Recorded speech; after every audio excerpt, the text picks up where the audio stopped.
the only person who's in prison if you don't forgive is yourself. And it just creates that ongoing bitterness. And then we're more likely then, out of bitterness, to commit some act that might actually hurt another soul.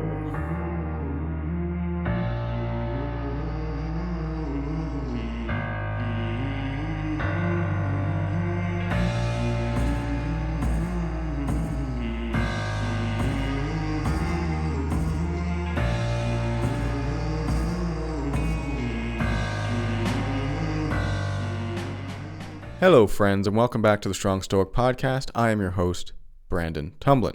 This podcast is part of the Walled Garden Podcast Network. Check out thewalledgarden.com to learn more. Also, consider joining my Telegram group chat. Join the discussion there. I'd love to see you. That's where we discuss all the episodes on the Strong Stoic Podcast. You can find that on Telegram at the Strong Stoic channel and the Strong Stoic channel chat.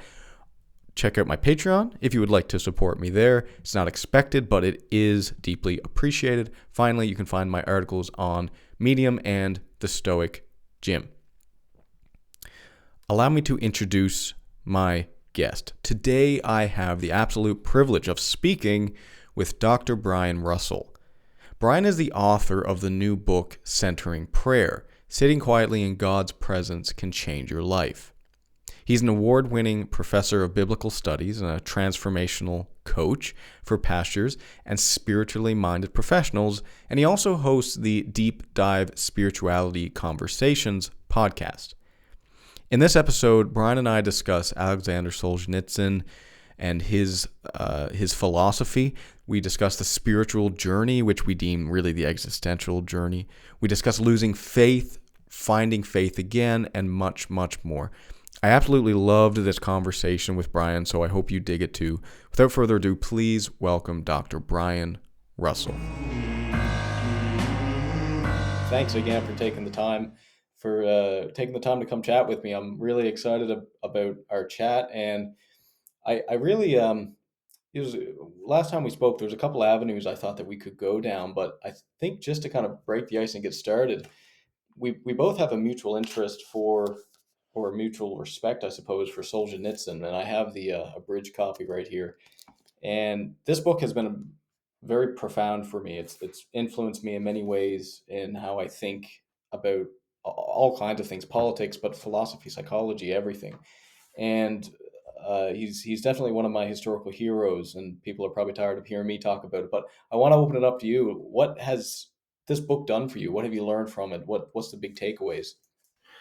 Yeah, and I first read it myself. It's been, I'm going to say, maybe 15 or 16 years ago. Now, I was aware of Solzhenitsyn before that. I think there was a Christian author that influenced me greatly back in the 80s named Francis Schaeffer, who just wrote a whole series of works. And he gets a lot of criticism today, and it was probably good criticism. But one of the things that Schaeffer had done for me, he was the first Christian that I had run into that seemed to know a lot about philosophy and had different takes on like the 20th century and such. And he talked a lot about Solzhenitsyn. So I had that name in the back of my head, and I was aware of the famous, I think, the speech that Solzhenitsyn gave at Harvard that was kind of a warning to the Western world. And one day I was at one of my colleagues' house. He had a house on the St. Johns River down here in Central Florida. And I was kind of housekeeping, and he had a little boat, so we were able to take the boat out. But he had part of his library was sitting at this house, his river house, and I saw the Gulag Archipelago on there, and I had never actually seen a copy, and so I was intrigued enough to pull the book off the shelf, and I started reading it. And this is the unabridged one, and there's multiple volumes. This is volume 1 of the unabridged, and I just remember starting to read this book, and it wasn't like I couldn't put it down because I had to. It's too long to just sit there and read all the way through, but I literally just devoured it in a couple of weeks. And I mean, it basically just tore me to pieces when number one, I couldn't believe that anybody actually could have survived that. And it was just another one of those wake ups of the extreme danger of human utopian experiences gone wrong.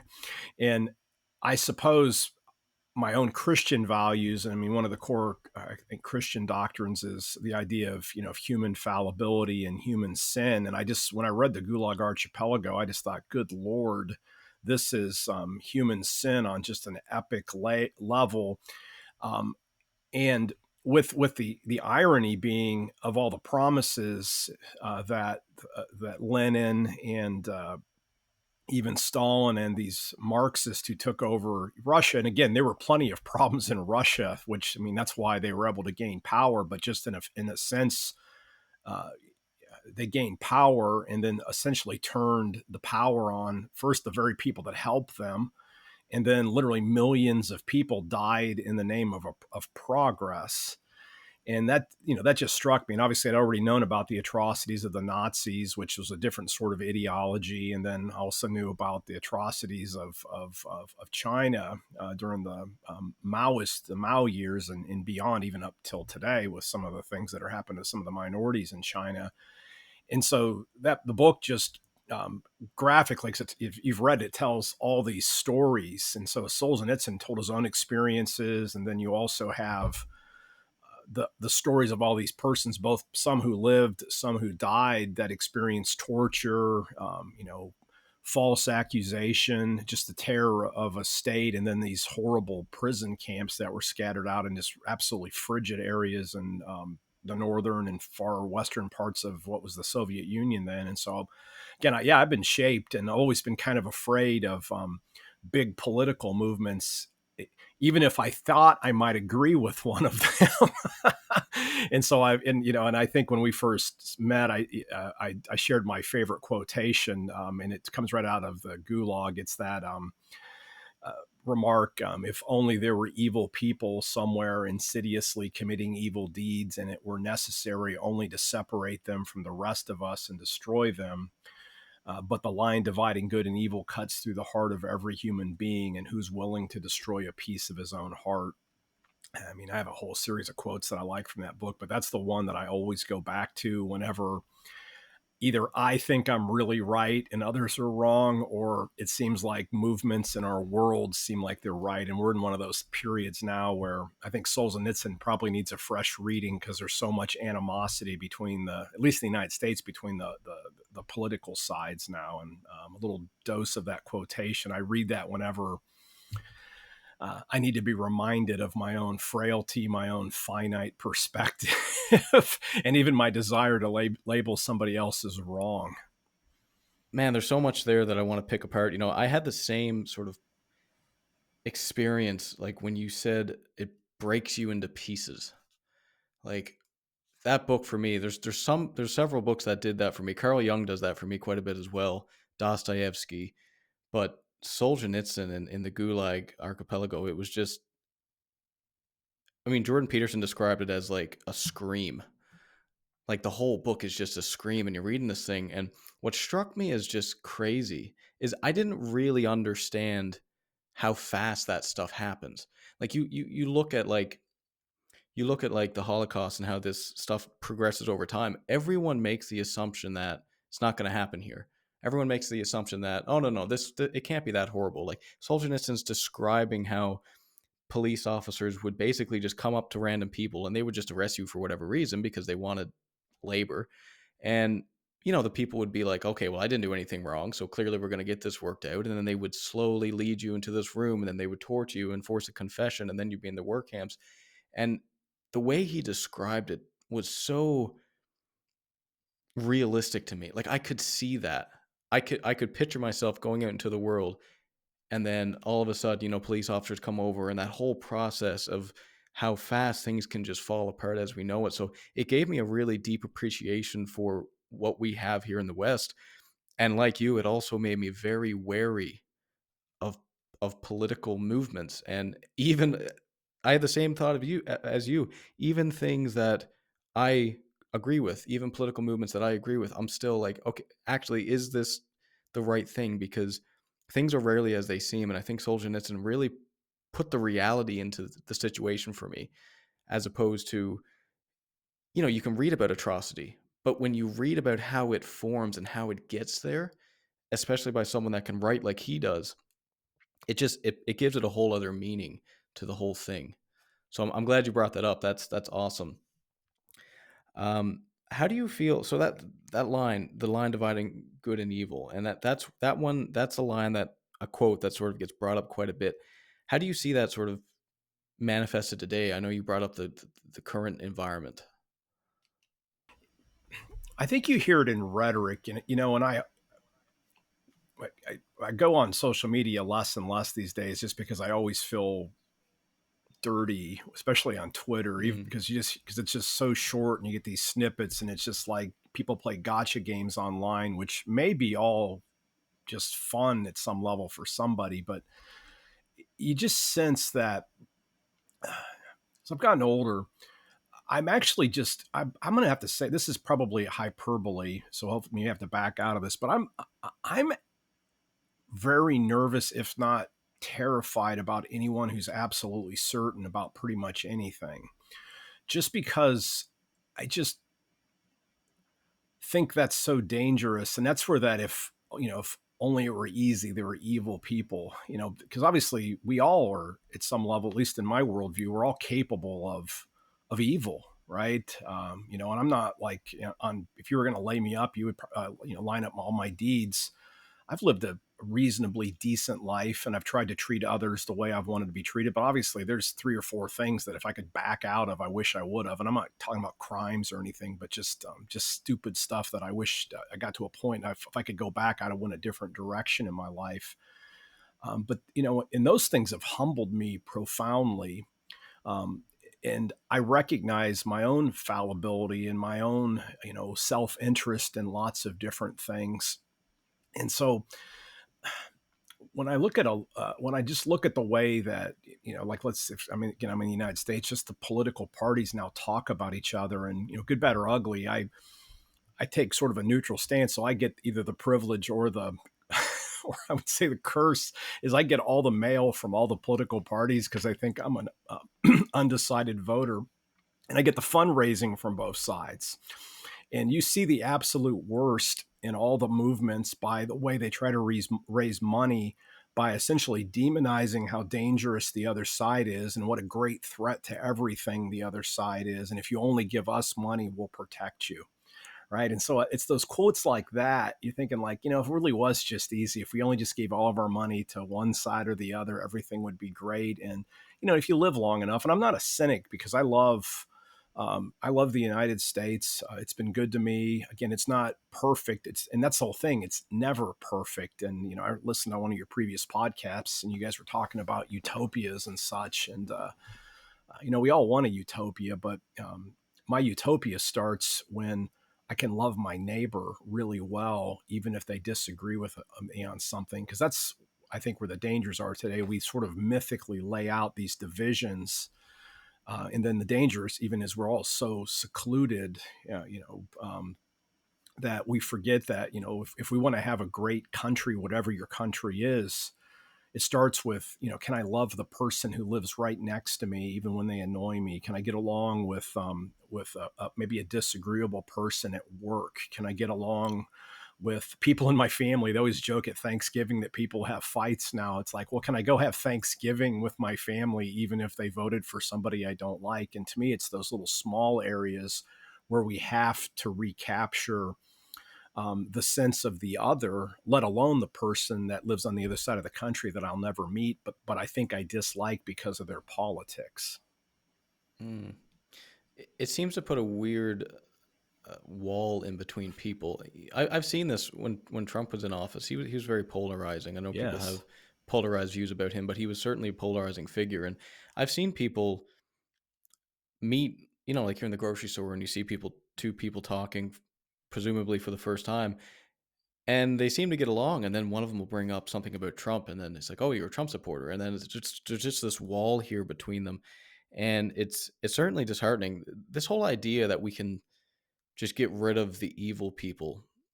I've always thought about it practically. Like if you look at history, a lot of groups have tried to do that. Like, the Holocaust, that's what that was all about. But you also have like the witch trials. Like, let's just get rid of the evil people. And if that worked, wouldn't you think that we'd already have no evil people? Like, wouldn't we have already gotten rid of all the evil people if that was the whole thing? And as Solzhenitsyn pointed out, the problem with that whole ideology is that the evil is in each of our hearts. We all share in a little piece of that.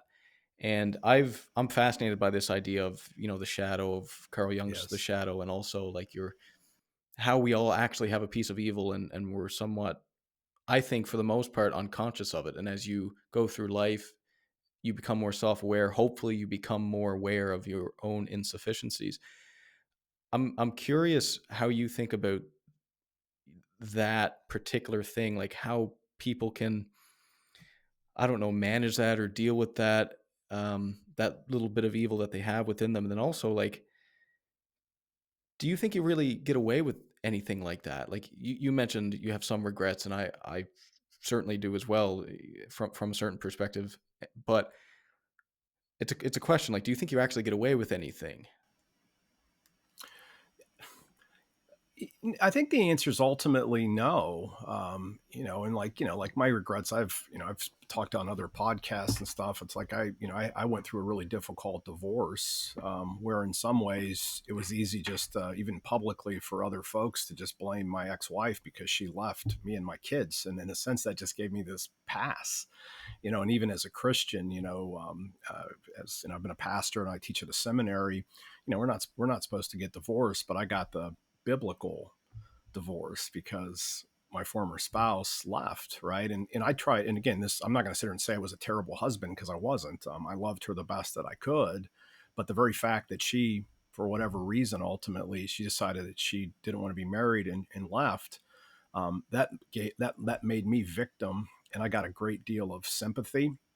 And that was really the wake up call that I had. I'd already read Solzhenitsyn, so it's not like I've radically changed, but as far as this need to really explore the shadow, I just noticed immediately that I was getting this huge pass. And I thought, you know what, I could, and everybody, oh, poor Brian. But I thought, you know what, I don't want anybody's pity. I have to get on the other side of this really hard thing. And I need to make sure that I can be a great father for my two daughters. And I didn't want them to dislike their mother, and I didn't want to be bitter towards women in general. I'd seen plenty of guys that had gone through, difficult divorces that ended up just being cynical towards women. So I decided that I need to explore my shadow, and whether this divorce was 50% my fault, 100%, or even only 1%, I was going to 100% own whatever was my side of that whole thing as a way to growth. And that sort of, to me, it got me into exploring the shadow, reflecting on how certain am I about really anything, and how am I going to choose then to live my life and even live out my faith essentially from that moment forward. And I've been essentially on like basically almost 12 years now of discovery about what that actually means. So I Mm-hmm. don't know if that's a good response to your question, but that's kind of how I've gotten into the shadow work. And it's also made me a lot more gracious, Brandon, towards other people, because I even have a rule now: if something in another person really bothers me, at least once I recognize it, I actually ask myself, geez, that must be something inside of me that's actually bothering me. It's not just the other person. And that honestly sucks to think like that, but I found it to be, uh, Yeah. it sucks in the sense that it's very painful to own it versus just thinking this other person's got a problem. It's usually my problem at some level. And I try to work through that so that, again, I like to say, I want to be a person who, I want to be an ambassador of grace and love, and I want to serve and bless other people to the best of my ability and not be an impediment to somebody else's growth, or an impediment to that person actually experiencing that kind of peace and love in their own life. Mm-hmm. Yeah. So much there I want to unpack. You mentioned sort of this. You didn't use this particular word, but I would say like the temptation to call yourself a victim. This temptation to fall into bitterness and resentment, and towards, probably your ex-wife, but also women in general, and also to push it out to the extreme, on humanity as a whole, and on, you Yes. could even say, existence as a whole, right? I mean, Or even there's lots God, of if there's a reasons. God. Yeah. Even God. Well, exactly. I'm curious what, because we suffer from this now in the modern world, probably more. It's more noticeable today, I think, even though I've only lived in this time. But to call oneself a victim, we seem to be obsessed with this idea of comparing victimhood and comparing levels of oppression.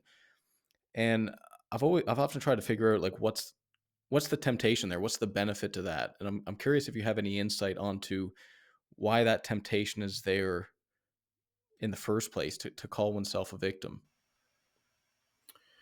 Yeah, I do think about that question a lot, but it's and it obviously is a product of our times. Now, at some level, I'm I'm sympathetic to any person that essentially feels like they, not just feels, that even has been victimized, right? So I wouldn't deny that there's systemic racism, for example, or that certain what we usually gets called historically marginalized people haven't been hurt profoundly. And so first, I want to say that before I say everything, 'cause it's easy for me because, at some level, if you look at me, it's like I'm well educated, I'm a white guy, and I have had some advantages, but at least in the United States.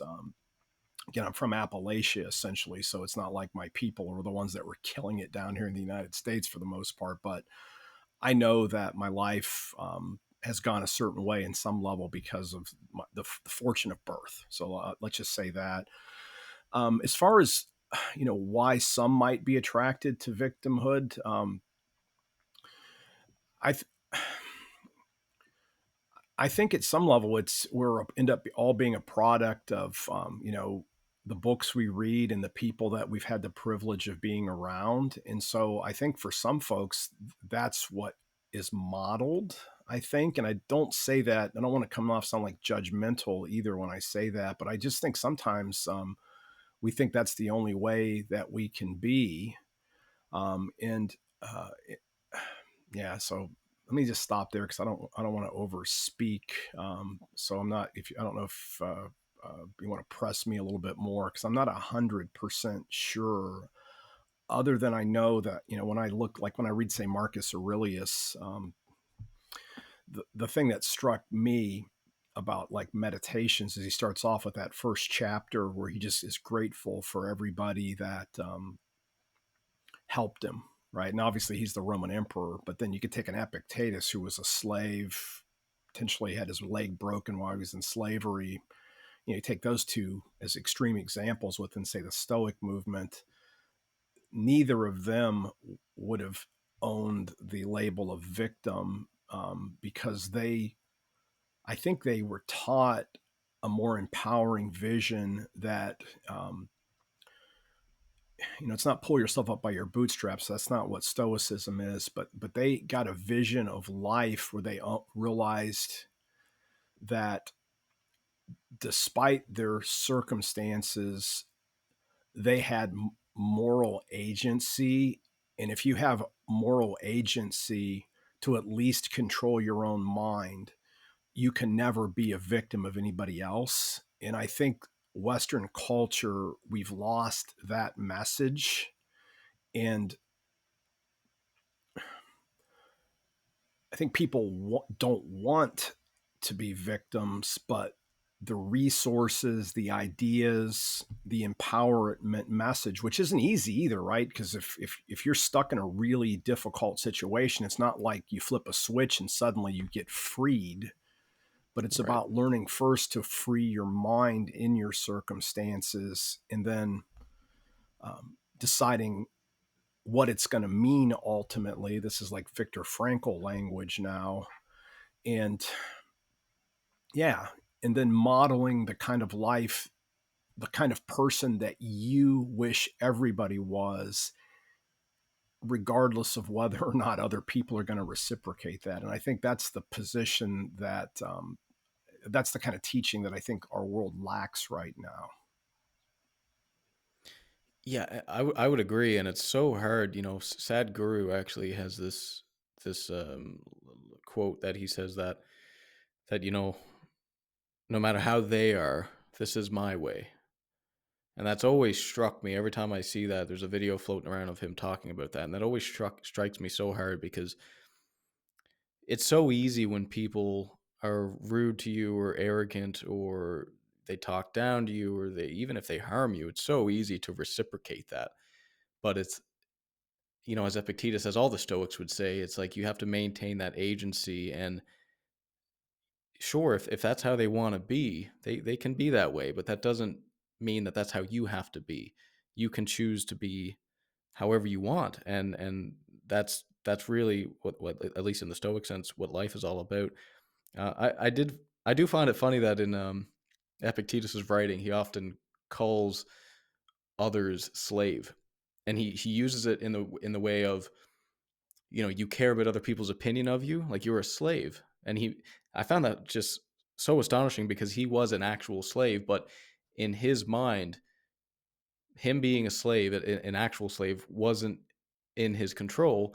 And you being a slave, meaning you're being offended by other people's speech, or you're taking things to heart, or you're letting other people dictate how you think and feel.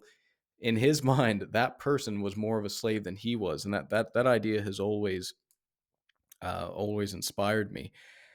Um, do you think there's truth in that statement? Like, I'm curious how you think about this as a philosopher and as a Christian as well. But do you think there's truth in that statement that we're all victims?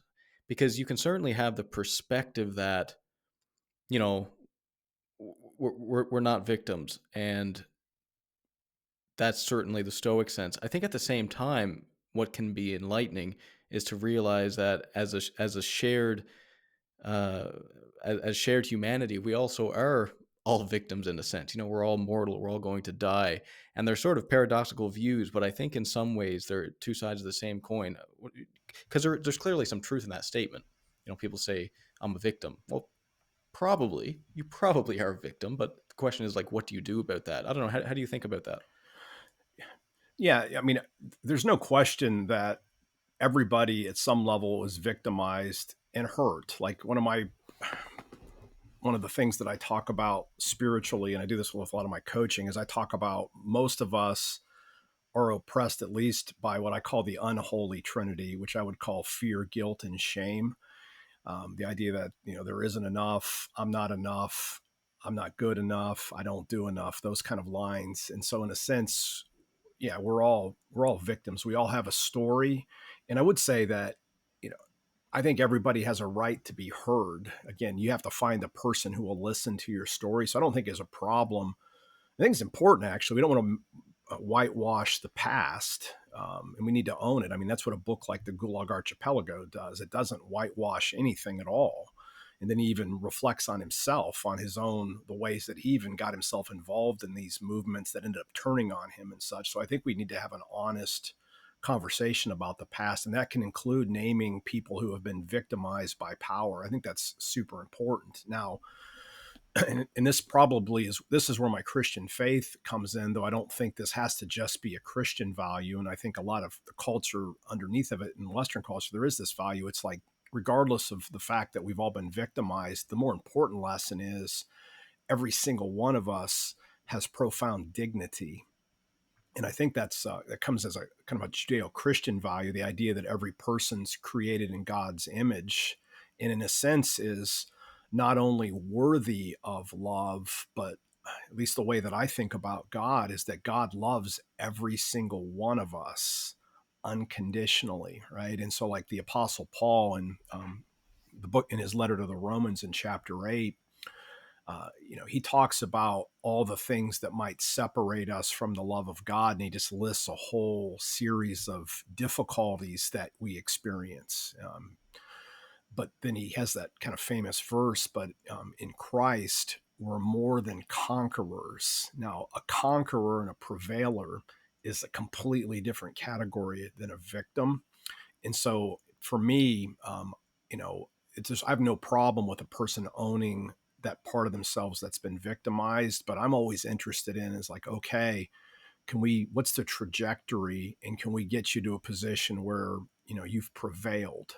yeah, you've had circumstances, but I want to hear the whole story. I want to hear the full story. I want to see the person that you can become in spite of the fact that you've been victimized in some ways. And so I think where I would want to go as a Christian, and and even I think the Stoics at their best are even thinking about that higher vision. Can I live my life um, in a way that reflects, those beautiful those four fundamental Stoic values: courage, wisdom, self-control, and justice, right? And then Christianity just puts faith, hope, and love on top of those four things.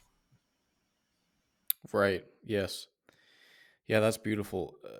That that line you said there earlier, I don't do enough. You're talking about fear, guilt, and shame. Man, that one resonates with me because that's Yeah. out of all of them, I think that's the one that resonates with me the most. Is I'm always looking to do more. How can I do more? How can I become more efficient? How can I produce more work? How can I be a better friend? How can I? And I think that's important, but it has to be tempered as well to get back to temperance as the as the cardinal virtue. Um, do you think so? I would completely agree with that statement that no matter what you're given, no matter what hand you're given in life, is that you have to learn how to play that the best that you can. So who can you become despite being a victim? And you can analyze that at all levels, right? Of the hierarchy. You can say, well, how do I best live despite the fact that I'm going to die? Or how do I best live despite the fact that I was oppressed? There's just endless. You can push this at every level of analysis. And I think the same must be true as well. You can mirror that to privilege. So, we spoke about privilege earlier, and I think we're all victims in some ways. And I also think, for the most part, we're all privileged in some ways. Like, obviously, so you and I are both white, and there are certain privileges that come with that. We're also born in the West. That's a huge privilege. We were also born, meaning, a particular sperm met a particular egg, which allowed us to be born and have this life. We also had someone in our lives that gave some shit about us because children, babies, cannot survive on their own. So I think at the same time as it's probably important to recognize, uh, victimhood in a sense, given that you don't use it to justify your insufficiencies. I think it's also useful to be grateful for that privilege that you do have and try and live and become a person that not justifies it, but that makes you worthy of that privilege, something like that. No, I love that. Right. I mean, it's we're blessed to be a blessing to others. Jesus had that parable of the talents where, the person who has whatever talents you have, you're supposed to invest that, whether it's one. Well, he has that story of one, three, and let's see, 1, 3, and 5, I think it is, or 1, 3, and 10. But whatever, it's like every person, regardless of how much they have, is supposed to give that back and invest it. So I think that is part of life, is to see what can we do with the unique talent, and all of us have that we were born with. And so Right. some of us may be judged harshly because we were born with privilege and just wasted it. Yeah. God, that's so true. And it's easy to waste it. I mean, you look at children that are born into wealth. A lot of times they end up just having terrible, terrible character. And obviously, not all the time, but it does seem to be the case that the more privilege you have, you seem to have something resembling a god complex, and that tends to make you a bad person because, well, you think you're a god, and you're merely human, for sure. I'm wondering if we can maybe segue and transition into a related topic, which last time I spoke with you, I think you mentioned that you went through a very long period of a loss of faith. And so I've been thinking about this quite a bit lately, how a lot of times, Nietzsche had this idea of, for you to develop a philosophy of your own, you kind of need to go through that existential crisis. And then if you if you're faced with this really nihilism, in a sense, this life is meaningless crisis, and if you just walk through that valley, if you just keep on going, what eventually you arrive at is what you truly value as an individual. Now, I think Nietzsche in some ways thought that that was arbitrary, whereas I tend to believe that if you do that, you end up finding your way back to something resembling Christianity or something resembling Stoicism. But like some people are born into religions and then they believe that for the rest of their lives. But I think for the most of us, we kind of have to go through the shit a little bit, right? And then tread through the mud and then somehow at the end of it find our way to something resembling faith. I don't know. What do you think about that as it relates to your personal experiences? Yeah, yeah. It's I agree with you. I mean, I was born. I'm just finishing off a book. It'll probably be out in the spring of 2023. But it's basically it's kind of funny. It's a way. It's going to be called "Astonished by the Word" or something like that. It's about Scripture. I'm a professor of biblical studies, but it's the oddest Bible book I've ever written because basically what I'm exploring is, and mostly from myself, like how is it possible that I've read the Bible for most of my life and much of its message hasn't actually been lived out fully in my own life, even though I know it and I teach it and stuff. So it's been like shadow work, a lot of it. And I never would have written that book if I hadn't gone through this incredible crisis that I went to. And I was writing, and the reason I was mentioned that I wasn't trying to just put a plug in for the books. It's not even out, and who knows? Maybe it won't be out. Maybe they're going to reject it at the publisher level. But I literally just wrote the dedication today, just right before I got on, and I wrote it to my mom and dad, to Dale and Midge Russell, and I specifically wrote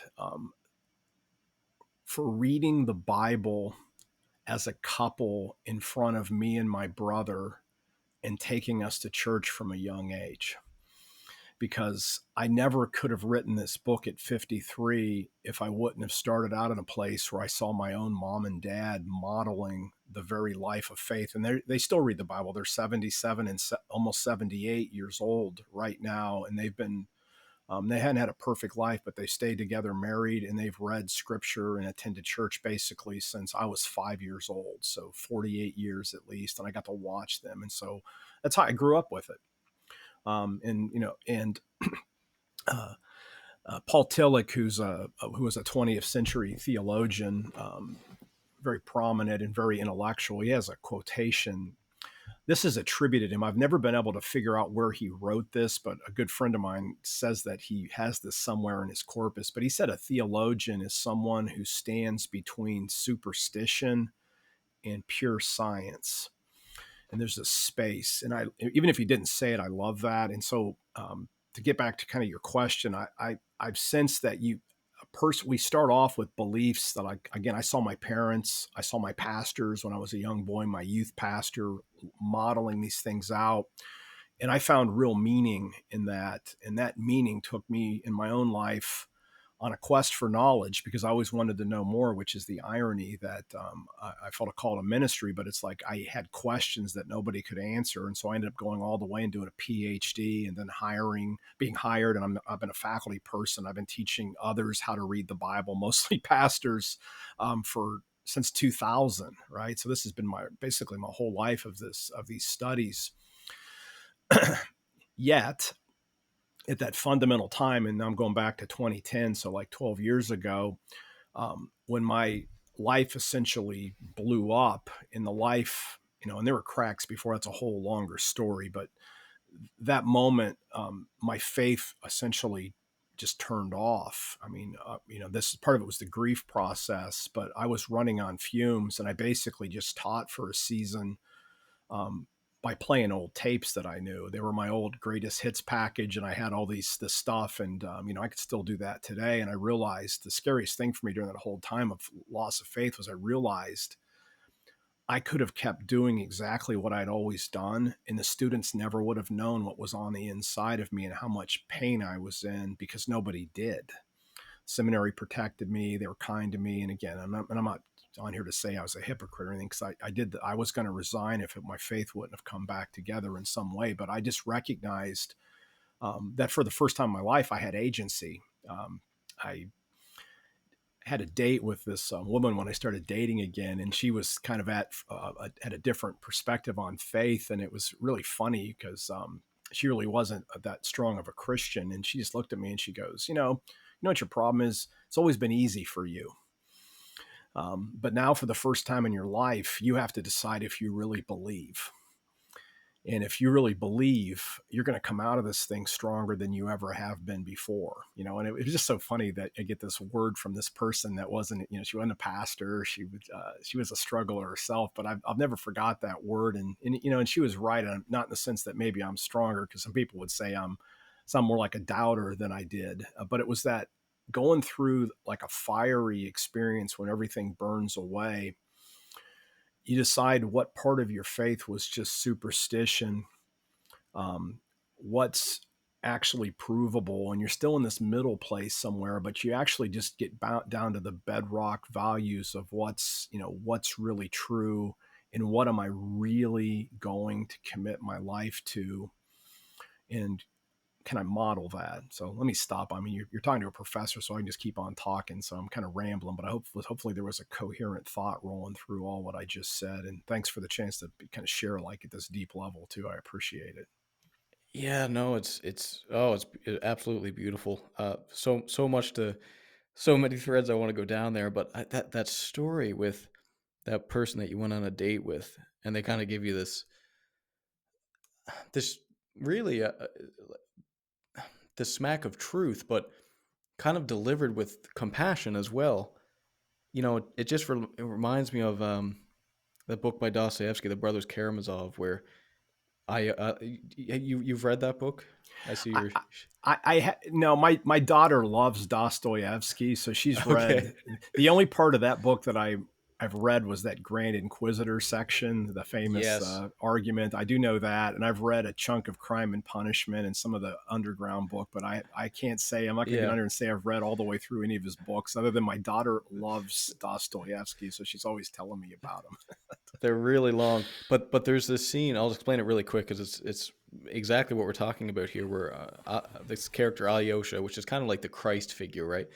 His mentor dies, who was a priest, and he goes through this period of no faith. He loses faith completely, and he ends up going to his brother's house, who's a frivolous party animal kind of guy, and and there's this woman with him there who she's very promiscuous, and she's a party animal as well, and so he's in this just loss of faith and kind of down on himself, and she actually takes his hand or something like that. She offers him some compassion, and she says that she's very sorry that he lost his mentor, and it was a genuine act of compassion.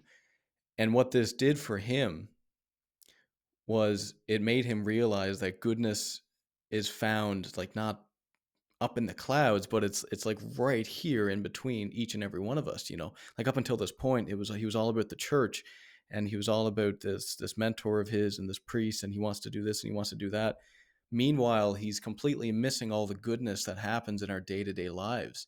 And I just that story just mirrored so much what you just mentioned there, how a lot of times when we're going through life, like, you just need one person to show you just a little bit of compassion. Sometimes that compassion looks more like a slap in the face of truth, but I would still argue that that's an act of compassion that can put you back on the right path. Beautiful.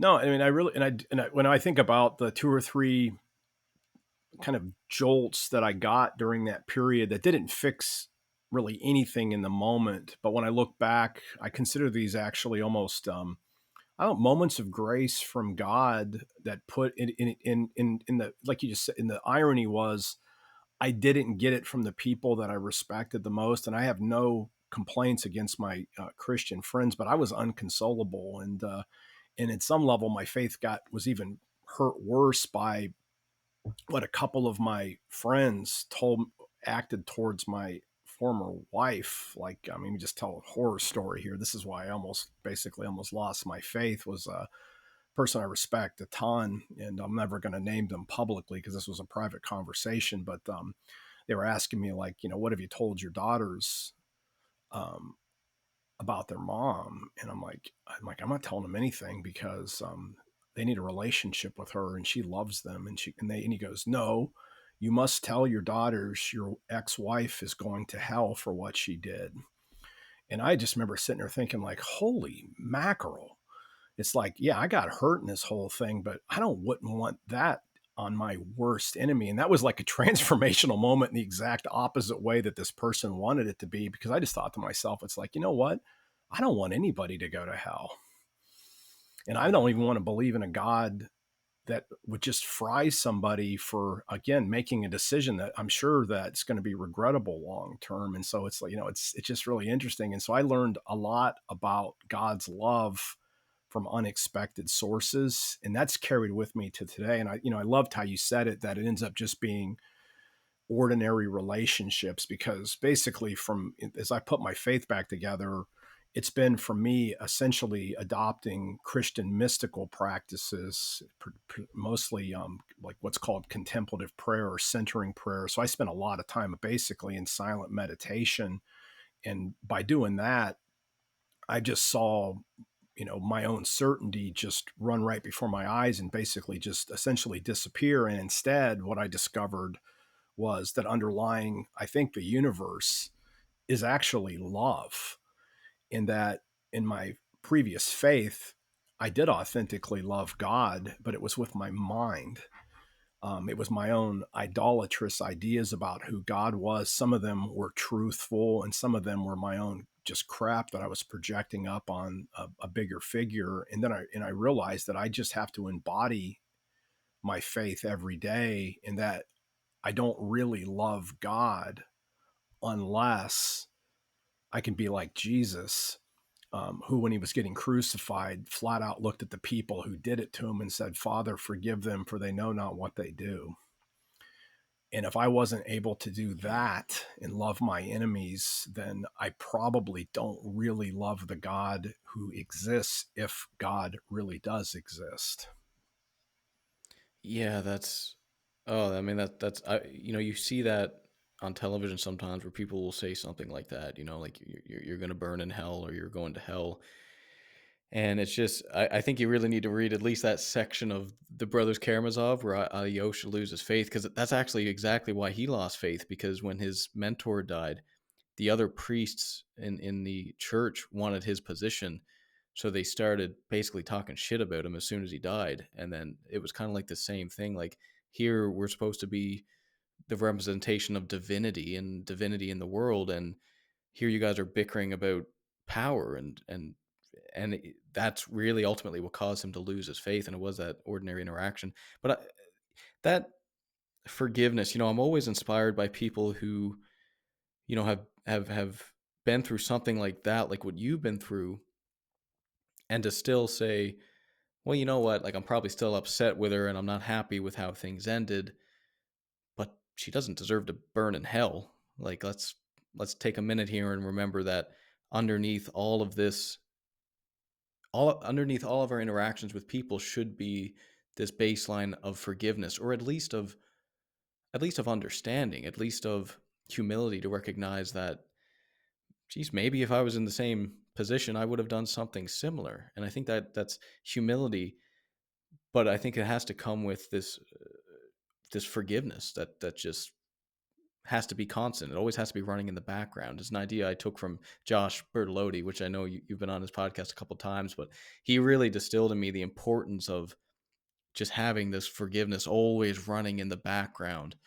because people are so imperfect and people are going to piss you off, and you're probably going to say some things that aren't too great either. But so you need to have that as this program just always running in the background. Yes. Yeah. No, I mean, I 100% agree with that. And that's, again, gets back to understanding people's stories. Again, we don't have to excuse bad things that happen, but we have to release the person, even if you could say in your heart you don't think they really deserve it, because you have to release the other person, because the only person who's in prison, if you don't forgive, is yourself. And it just creates that ongoing bitterness. And then we're more likely then, out of bitterness, to commit some act that might actually hurt another soul. Right. Right, absolutely. No, I think that that's it's hard, but I think that that's what you have to do on a daily basis, especially with people that you care about. Like, we're talking about in some sense people who do atrocious things, but also just like your family, like your children, your spouse, your close friends, like they're going to do things all the time that upset you, like all the time, and you have to, if you think that that's not that you're going to reach that point in the relationship where everything's going to be perfect, that's a utopian delusion. um that quote you mentioned, I can't remember who said it, but something like a theologian is somewhere in between superstition and science. It kind of, for me, mirrored the idea of, it's really the same thing, of faith versus reason, and how we kind of have to operate somewhere in the middle, because obviously you have to have some faith in life to move forward, but you also have to be guided by reason, which is really what logos is in the Christian ethos. But can you expand just a bit more on that? I'm curious to know your thoughts on how you think about this balance between faith and reason, or as the guy put it there, superstition and science. Yeah, and it was Paul Tillich, and I think he used the word scientism. So this wasn't an anti-science rant, but it was the idea that science, the way that our humans are capable of doing it, can be 100% certain. And instead, because our scientific method obviously has done incredible things and gives us advances, but it's the idea that it's the sole arbiter of truth that he was reacting at. So he was trying to find a place for belief in God, or and I would guess when we say that, we're talking about the logos, which is the Stoic idea of God is that Christianity takes on, and then just believes that was Jesus, he was the Word or whatever. So it's one of those places where Stoicism and Christianity can have a really good conversation. Yeah, yeah. The whole faith and reason piece, and the place for that. It's and I'm going to go back to Tillich again, and his books are accessible. They're not the easiest things to read. He was originally German, and his stuff he did write in English, which was just remarkable because he came to the United States when Hitler came to power, so in the 1930s, and he learned English and then wrote all these books in a second language. But he talked about faith, and he was trying to translate Christianity based on Western philosophy into 20th century language. So he talked about faith as really being ultimate concern. And so that's how he would have understood a belief in God. And, I think today, in today's rubric, we hear people, or language we hear people talk about, I believe in something bigger than myself. He Yeah. talked about faith as ultimate concern and like a ground of being. And so that's the language that he used. And so when he used that language, I think that's helpful because that implies that there's something bigger than even science can conceive of. And there's that, I don't know if you've ever seen that. It's kind of a gimmicky argument for God's existence that goes all the way back to Anselm, who was an early medieval theologian. He argued that God was, how did he say it? God was that which nothing greater than can be conceived. And so, if you could just imagine in your finite mind something greater than you can conceive of, that proved that God existed. So, I would say that what we're talking about is, our full reason is capable of grasping truth, but I would suggest that there's something deeper than reason, and that would be the full revelation of what I guess a Stoic would call the logos, and that whatever that is, that's who God is. And then you get into religion, and as a Christian, the scriptures in some ways would be the way that this God has tried to reveal elements of both who God is and an ethic through written word. But the whole idea is even that couldn't encompass all of who God is. Does that make any sense? Hmm.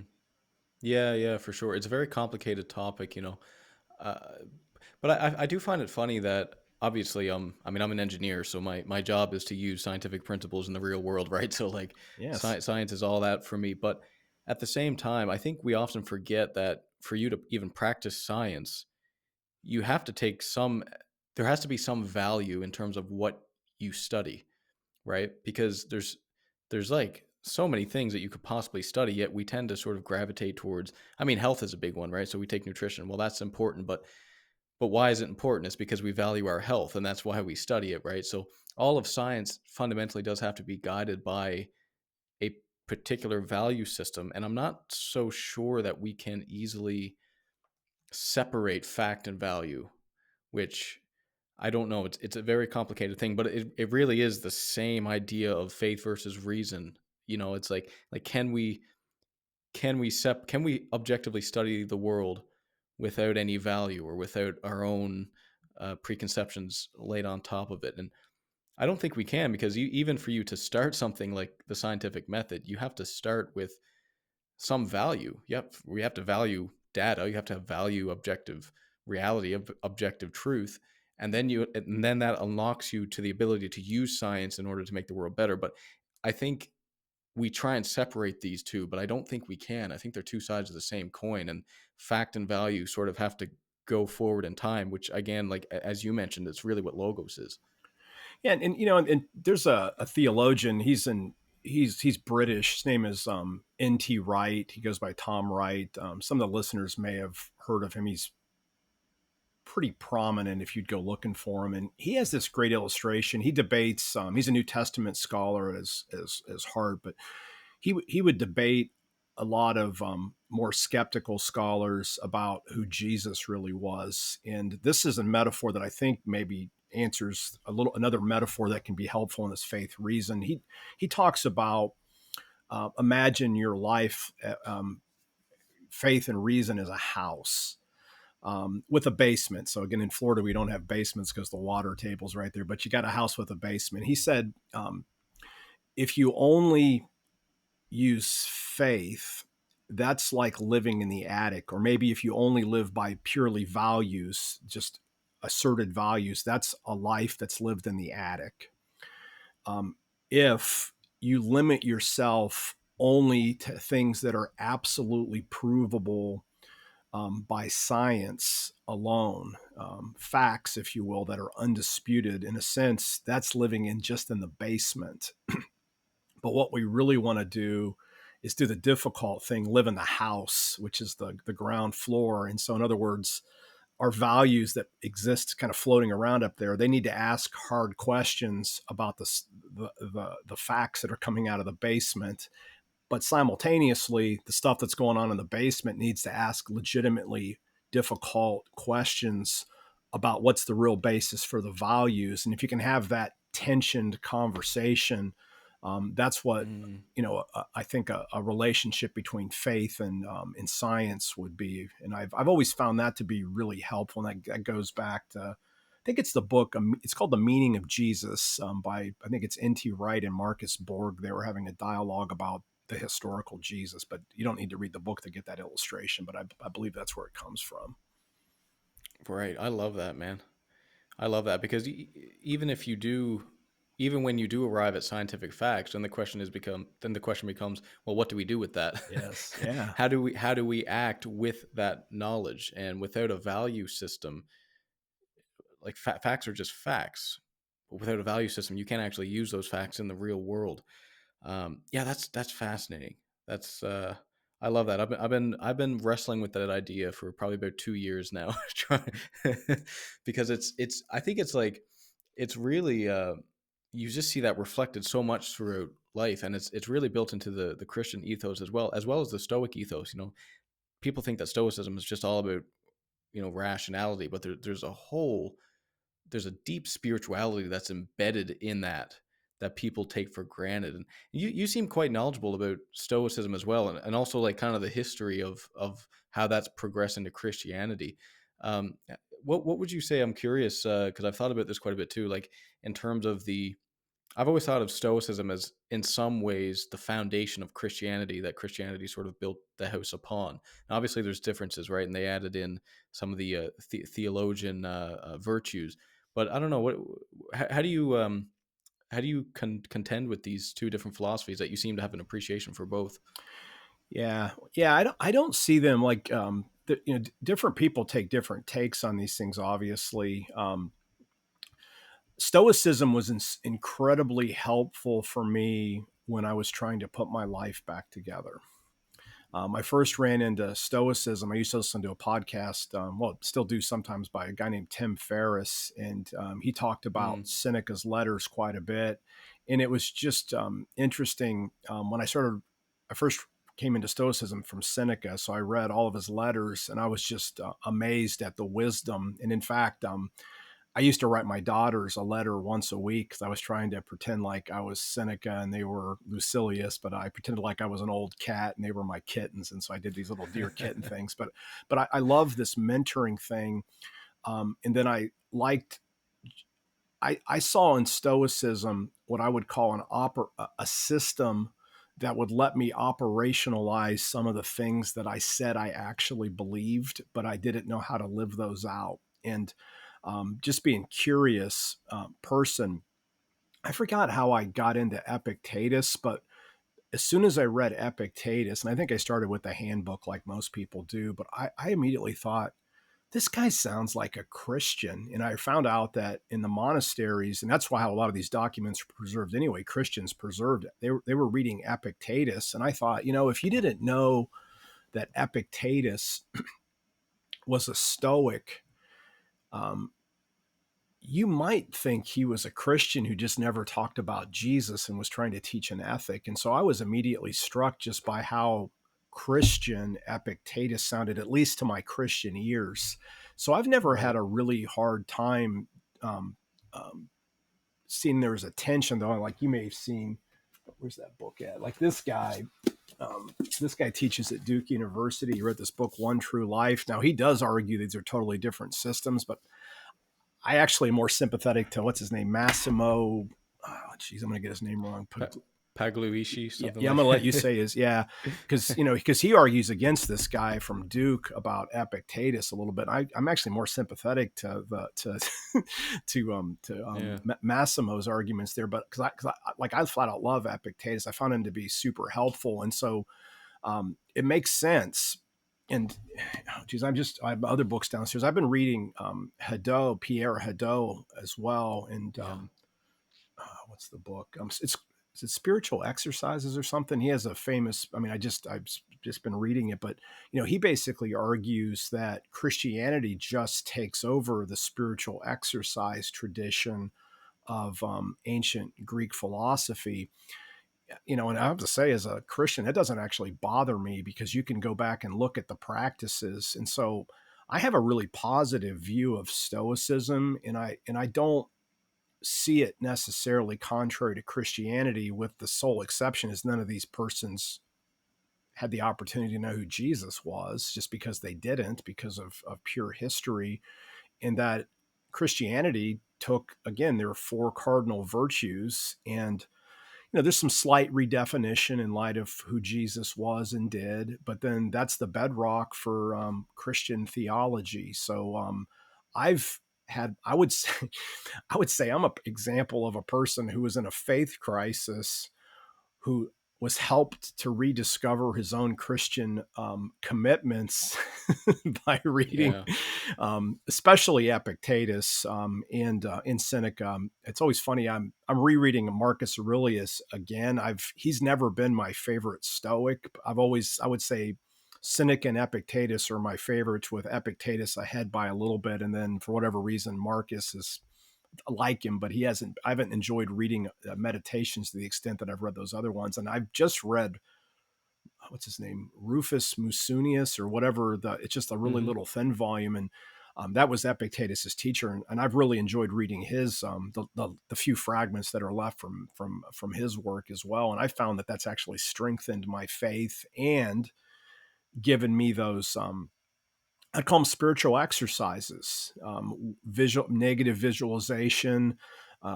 Even I would say even gratitude comes out of the Stoics, fasting disciplines, uh, focusing on what I can control versus what I can control. I think those are incredibly helpful. I would call them technologies that our world's lacking. And you don't get those necessarily from reading the Bible, with no disrespect to the Bible.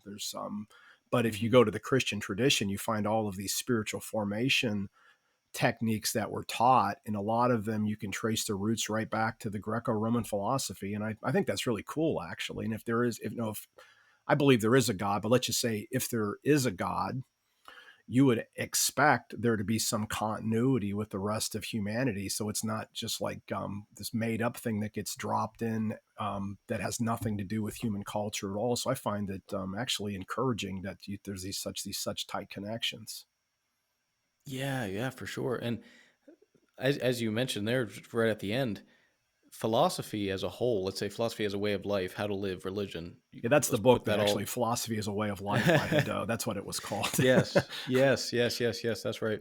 But yeah, that's come from, tens and tens thousands of years of evolution and how our psychology built over time, and how we went from tribes and told stories, and it's all sort of built upon each other. Like, it's not I there seems to be this desire for people in a particular group, and there's some Stoics like that as well, where they want to feel like this is a special group.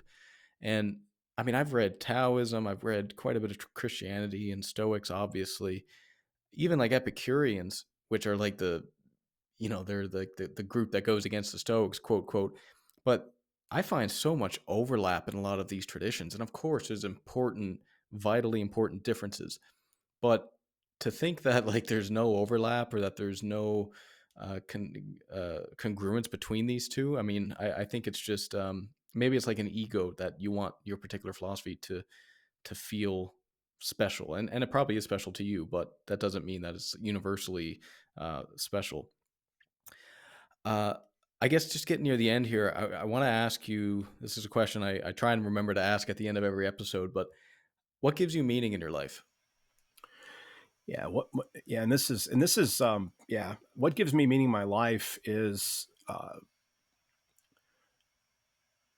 serving and blessing other people, and it's just real simple for me now. Every day when I wake up, my one of my spiritual exercises is I write in my journal. Today is the first day of the rest of my life. Trust, and I imply trust God. Surrender. Walk the path. What's it mean to walk the path? Serve and bless the people that I run into today. And in a nutshell, after everything I've been through, that's my ethic, and I believe that's what my calling is, and that's what I want to do. And so, one of the ways that I try to do that, and this is another exercise. We're going to talk about spiritual exercise, but this was a gift to me, and kind of did some real trauma work last year, and in the middle of this really kind of deep, kind of meditative state that I was in when I was doing this work, I just got this vision. It was a gift of the thousands of people that if I could live with integrity the rest of my life, I was going to be able to serve. And they were like these kind of in my brain, they were glowing beings. And I realized, you know what? That only is going to happen if the person that I see, like, when I first got on with you, I try to do this with everybody now. I try to see 10,000 people behind the person that I'm talking to, in the sense that this is now an existential moment for me. And if I can serve, you and have this great conversation with you today, Brandon, that hopefully that's going to go ahead and impact every person that you impact the rest of your life. And I don't mean that as an ego thing either, but just really as an opportunity. And so that's what gives me meaning, is I want to be the person that lives in such a way that if you encounter me, maybe you get an inch closer to finding your purpose and meaning, and most importantly, discovering that you're loved unconditionally, that you are enough, there is enough for everybody, and that you're good enough, and that's what my purpose is. Beautiful, beautiful, beautiful answer. I'm going to reiterate the one thing that just resonated so much with me. You said, I want to walk the path, and that means serving and blessing everyone I come across. That's beautiful, beautiful idea. Sometimes we think about walking the path as like a selfish endeavor. I'm going to go through my journey, but that's really fundamentally what it is, and I really appreciate that sentiment. Brian, thank you so much. I really enjoyed this conversation. I think we have more to talk about, but we have to close it to an end there. Maybe in the future we'll get you back again. But I appreciate you. Where can people find you? What are you up to these days? And thanks again.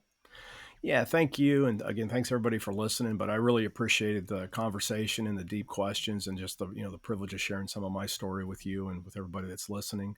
Yeah, if people want to get in contact with me, probably the best place is just to check out my website. It has links to social media, which I'm considering seriously not doing as much. I have a big YouTube channel, but if you go to brianrussellphd.com, you can get in touch with me, and I'd be happy to hear from anybody that has any questions, and I would do my very best to serve you. And if you have questions, a lot of my stuff is obviously about biblical studies and spiritual exercises from a Christian perspective. And if you can go to my YouTube channel also. It's Deep Dive Spirituality with Brian Russell, and got lots of videos, and also there's a podcast, but all that's on my website. So thank you for the opportunity. Great. Thank you very much. And until next time, bye, everyone.